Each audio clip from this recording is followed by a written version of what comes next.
আজকে আমি করব আলু সুজি। আলু কেটে নিয়েছি ছোট ছোট করে, আর সুজি নিয়েছি। প্রথমে আমি গ্যাসটা জ্বেলে নেব।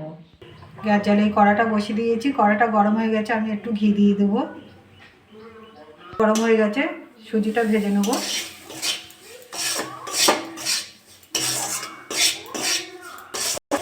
সুজিটা ভাজা হয়ে গেছে, আমি এবার ঢেলে নেব। এটা ঢেলে নিয়েছি, আমি ঘি দিয়ে দেবো। এটা গরম হয়ে গেছে, আমি এবার আলুগুলো দিয়ে দেবো।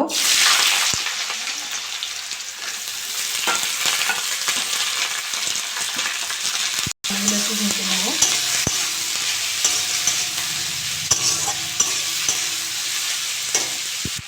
আলুটা একটু নেড়ে চেড়ে নিয়েছি, ভেজে নিয়েছি।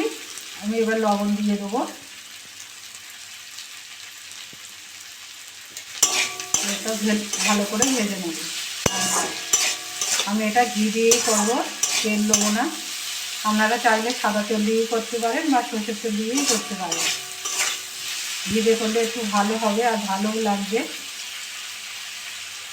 আলুটা ভালো করে ভেজে নিয়েছি আর আলুগুলো সব সিদ্ধ হয়ে গেছে। আমি এবার সুজিটা ঢাকবো অল্প অল্প করে আর মেশাবো।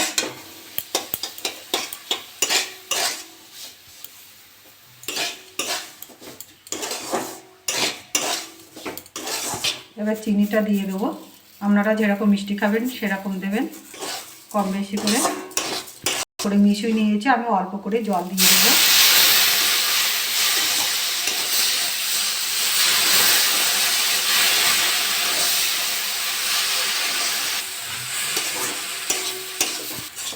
এটা নেড়ে চেড়ে আমি শুকনো করে নেবো।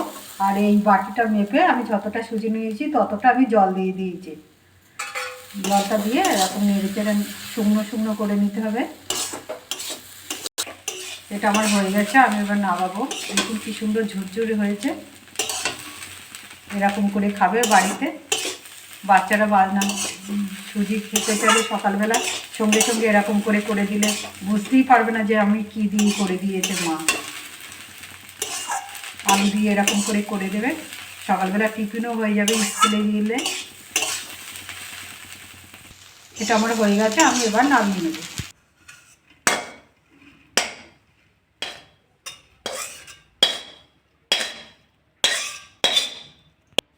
দেখুন কি সুন্দর হয়েছে। এরকম করে বাড়িতে করে খাবেন। খেয়ে ভালো লাগলে আমার চ্যানেলটাকে লাইক করবেন, শেয়ার করবেন, কমেন্ট করবেন, সাবস্ক্রাইব করবেন। ধন্যবাদ।